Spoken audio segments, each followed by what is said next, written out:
ये बहुत ही महत्वपूर्ण निगमन है, बार बार परीक्षा में आ रहा है, यूपी इंटर की परीक्षा में। किरचॉफ के विद्युत प्रवाह संबंधी नियमों की सहायता से संतुलन अवस्था में व्हीटस्टोन सेतु हेतु P/Q बराबर R/S प्राप्त कीजिए। ठीक है, निगमन करना है। तो देखो इसमें क्या है, इस चित्र को ध्यान से समझेंगे, पूरी डेफिनेशन यहीं से निकलेगी। ठीक है, इसका आविष्कार व्हीटस्टोन सेतु ने किया था, इसीलिए इसे व्हीटस्टोन सेतु का सिद्धांत कहते हैं। ठीक है, इसका आविष्कार व्हीटस्टोन सेतु ने किया था, उन्हीं के नाम पर इन्हें व्हीटस्टोन सेतु कहते हैं। ध्यान से देखेंगे, इसमें 4 प्रतिरोध, ये देखिए प्रतिरोध लगे हुए हैं, 4 प्रतिरोध लगे हैं।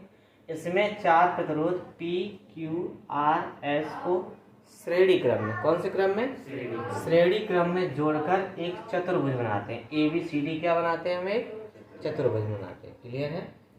इसमें 4 प्रतिरोध P, Q, R, S को श्रेणी क्रम में जोड़कर ABCD क्या बनाते हैं? एक चतुर्भुज बनाते हैं। अब देखो चतुर्भुज के विकर्ण, ये देखो आमने सामने की जो भुजाएं होती हैं ये इसके क्या हो जाते हैं? विकर्ण होते हैं। जैसे हमने एक चतुर्भुज यहाँ बनाया है तो इसके हम विकर्ण का, ये आपके क्या हो, ये ABCD 4 भुजाएं हो गई। तो देखो AC एक विकर्ण हो गया, एक BD विकर्ण हो गया, 2 विकर्ण बन गए।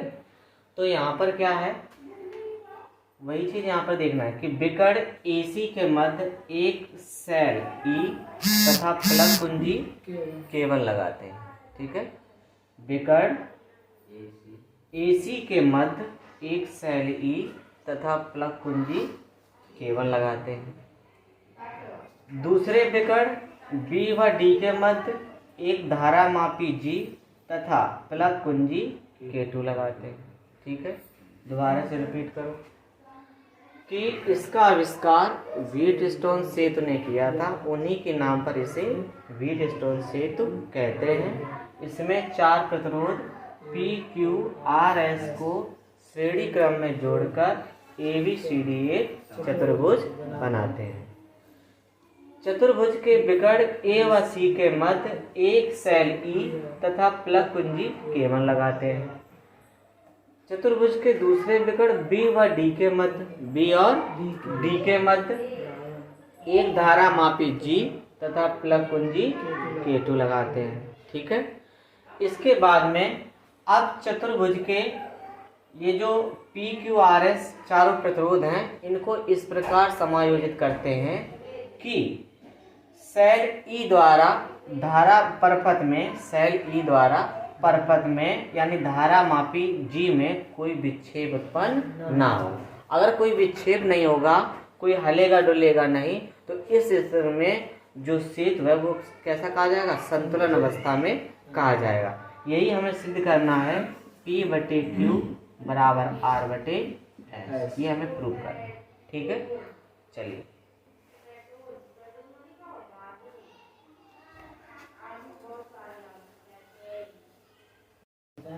हाँ देखिए, ध्यान से समझेंगे। अब हम इसको सिद्धांत को लिखेंगे। ठीक है, इसका आविष्कार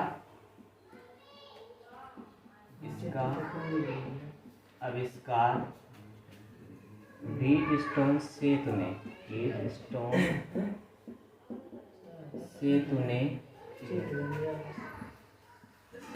किया था, उन्हीं के नाम पर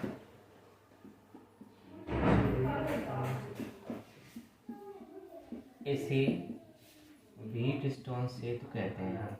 व्हीटस्टोन सेतु कहते हैं। इसमें 4 प्रतिरोध P, Q, R व S को श्रेणी क्रम में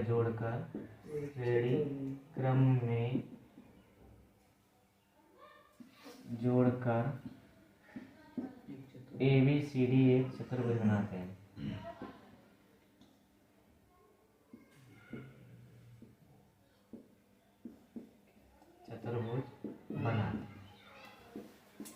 ठीक है, अब देखो चतुर्भुज के विकर्ण A व C के मध्य, चतुर्भुज की विकर्ण ए व सी के मध्य एक सेल ई तथा प्लग कुंजी केवल लगाते हैं।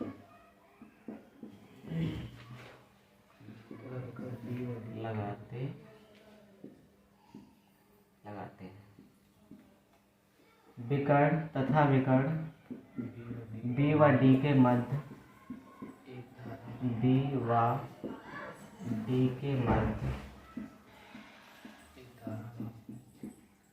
एक धारा मापी जी तथा प्लग कुंजी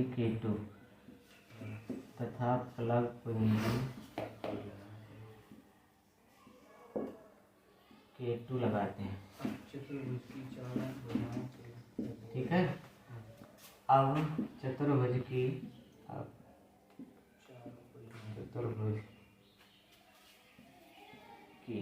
चारों भुजाओं को इस प्रकार समायोजित करते हैं। इस प्रकार समायोजित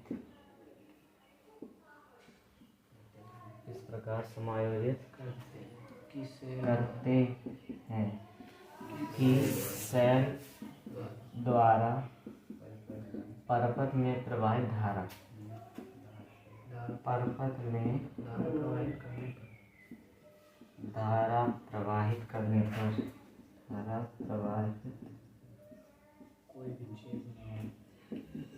करने पर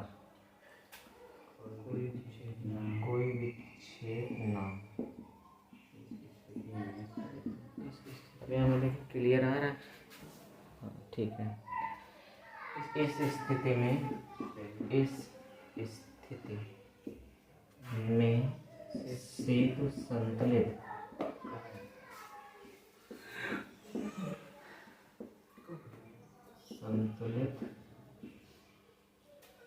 अवस्था में कहा जाएगा।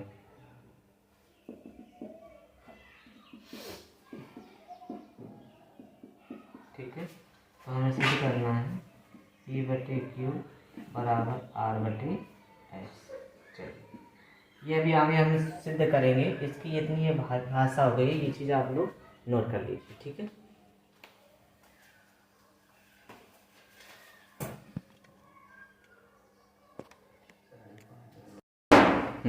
चालू बंद था। दोबारा से देखो, जब प्लग कुंजी K1 को दबाते हैं तो सेल E द्वारा I धारा प्रवाहित होती है, जो बिंदु A पर I1 व I2 में बढ़ जाती है। ठीक है। हमने क्या बताया, जब प्लग कुंजी K1 दबाते हैं तो सेल E द्वारा I धारा प्रवाहित होती है, जो बिंदु A पर I1 व I2 में बढ़ जाती है। किसमें बढ़ जाती है? I1 व I2 में बढ़ जाती है।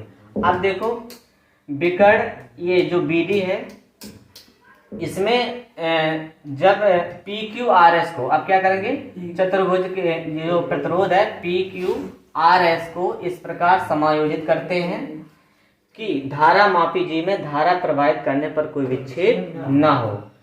तो इस स्थिति में विकर्ण जो BD है, इसके मध्य कोई धारा नहीं बहेगी। तो इस अवस्था में जब धारा नहीं बहेगी तो अब आपका यहाँ विकर्ण जो धारा है वहां शून्य हो जाएगी।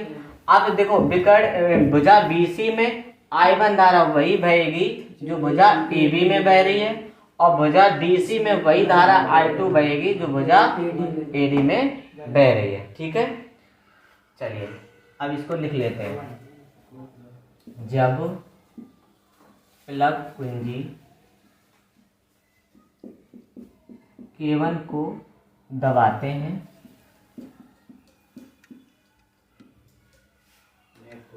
तो सेल E द्वारा I धारा प्रवाहित होती है। I धारा प्रवाहित होती है। ठीक है। जो बिंदु ए पर दो भागों I1 व I2 में बढ़ जाते हैं।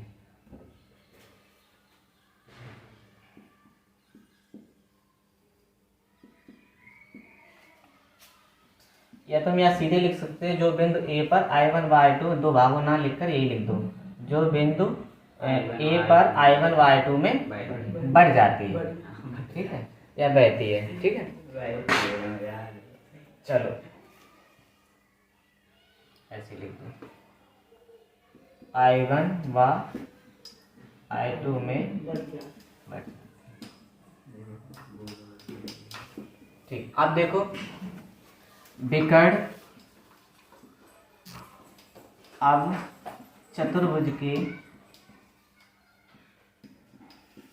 चारों प्रतिरोधों P, Q, R व S को इस प्रकार समायोजित करते हैं,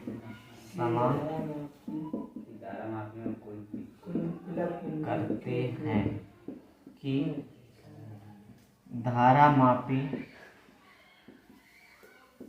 G में कोई विक्षेप ना हो, अतः विकर्ण BD में कोई धारा नहीं बहेगी,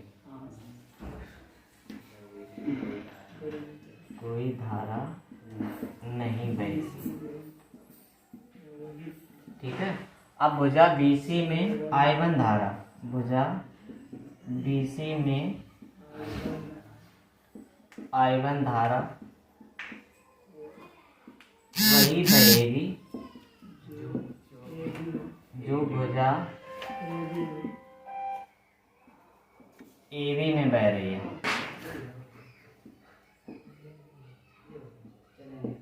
तथा भुजा DC में I2 धारा वही बहेगी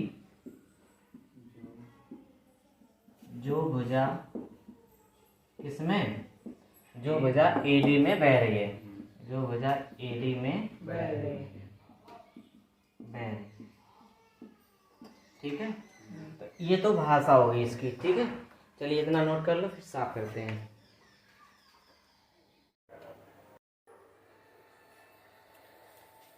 चलिए बच्चों, अब हम लोग इस निगमन पर थोड़ा नज़र डालते हैं। देखिए सबसे पहले हम क्या करेंगे, एक बंद पास A, B, D और A लेंगे। बंद पास A, B, D, A के लिए किरचॉफ का द्वितीय नियम लगाएंगे। तो ध्यान से देखेंगे द्वितीय नियम कैसे लगाएंगे। देखिए हम यहाँ से चलना स्टार्ट करेंगे तो हमारी धारा I1 बह रही है, I1 का प्रतिरोध P से गुणा होगा तो I1 गुणे P हो जाएगा, ठीक है। यहाँ से जैसे हम यहाँ पे पहुँचे तो यहाँ के बाद में हम बंद पास ये वाला ले रहे हैं, तो ये धारा मापी ये तो शून्य है, तो इस जो G का गुणा है वो शून्य के साथ होगा तो ये शून्य हो जाएगा, ठीक है। माइनस, क्योंकि अभी धारा विपरीत दिशा में जा रही है तो यहाँ माइनस लग जाएगा। अब देखो यहाँ से चलेंगे तो I2 धारा मिलेगी और प्रतिरोध R मिलेगा। इसके बाद जैसे हम यहाँ पे पहुँचे इसकी तरफ आएंगे, यहाँ की धारा मापी जो G है वो शून्य है, यहाँ धारा बह नहीं रही तो 0 गुणे G हो जाएगा और बराबर में हम 0 रखेंगे। तो देखो यहाँ 0 और यहाँ दोनों पर 0 हो गए, I1 P और यहाँ बचेगा I2 R। इसका हम पक्षांतर करेंगे उस तरह तो I1 P बराबर हो जाएगा I2 R। इसे इक्वेशन नंबर फर्स्ट डाल देंगे। अब दूसरा बंद पास जो है आपका B, C, D, B लेंगे। बंद पास B, C, D, B के लिए किरचॉफ का द्वितीय नियम लगाने पर, यहाँ भी किरचॉफ का द्वितीय नियम लगाएंगे तो समझेंगे। तो यहाँ से हम चलना स्टार्ट करेंगे I1 गुणे Q, तो I1 गुणे Q माइनस यहाँ आए, फिर यहाँ देखिए क्या लिखा है I2 गुणे S। यहाँ भी धारा देखिए विपरीत दिशा में जा रही है, इधर जा रही है इधर से जा रही है तो यहाँ माइनस लग जाएगा, तो ये I2 गुणे क्या हो जाएगा S। यहाँ से जब हम वापस यहाँ से मुड़ेंगे धारा मापी G के लिए तो G कैसा हो गया, यहाँ शून्य हो गया बराबर 0, तो यहाँ G शून्य हो गया। तो देखो I1 Q बचा है माइनस I2 Q, इनका पक्षांतर उस तरफ कर देंगे, माइनस वाला उस तरफ जाएगा तो प्लस का हो जाएगा। तो I1Q बराबर I2S, समीकरण नंबर 2 डाल देंगे। अब समीकरण 1 में समीकरण 2 का क्या लगाएंगे, भाग लगाएंगे। तो देखो समीकरण 1 ये वाला लिखा है Q1P और बटे में I1Q हो जाएगा, I2R बटे क्या हो जाएगा I2S। तो I1 से I1 कट जाएगा और I2 से I2 कट जाएगा। ये I1 लिखा है, ठीक है, I1 लिखा है, I1 से I1 कट गया और I2 से I2 कट गया। तो P बटे Q बराबर R बटे S, यही हमें सिद्ध करना था। यही आपका किरचॉफ का नियम है, ठीक है।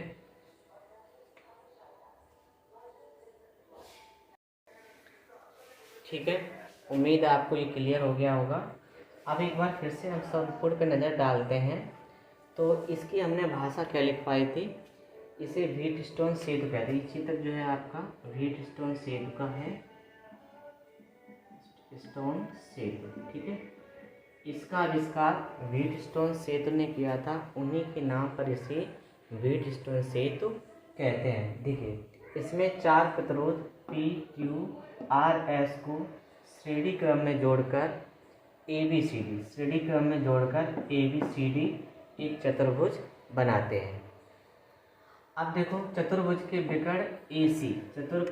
विकर्ण AC के मध्य एक सेल E तथा प्लग कुंजी केवल लगाते हैं, तथा विकर्ण BD के मध्य एक धारामापी G, ये धारामापी G है, और तथा प्लग कुंजी K2 लगाते हैं। अब देखो सेल E द्वारा धारामापी G में परपथ में धारा प्रवाहित करते हैं, लेकिन इसमें क्या होता है कि इसमें धारा प्रवाहित नहीं होती है। तो इस स्थिति में अब इसके बाद में क्या करते हैं, ये जो प्रतिरोध है P, Q, R, S को इस प्रकार समायोजित करते हैं, चतुर्भुज को इस प्रकार समायोजित करते हैं कि इसमें कोई विच्छेद ना हो। तो इस प्रकार से जो ये समायोजन होगा उस सेतु होगा, वो संतुलित अवस्था में सेतु कहा जाएगा। तो ये आपकी भाषा होगी जो पहले आपकी ऊपर वाली की थी। इसके बाद में जो आपका दूसरा पार्ट आता है सिद्धांत, व्हीटस्टोन सेतु का सिद्धांत का निगमन। तो निगमन कैसे करेंगे, निगमन देखिए यहाँ से स्टार्ट होता है। जब हम प्लग कुंजी K1 को दबाते हैं तो सेल E द्वारा एक धारा I प्रवाहित होती है, ठीक है।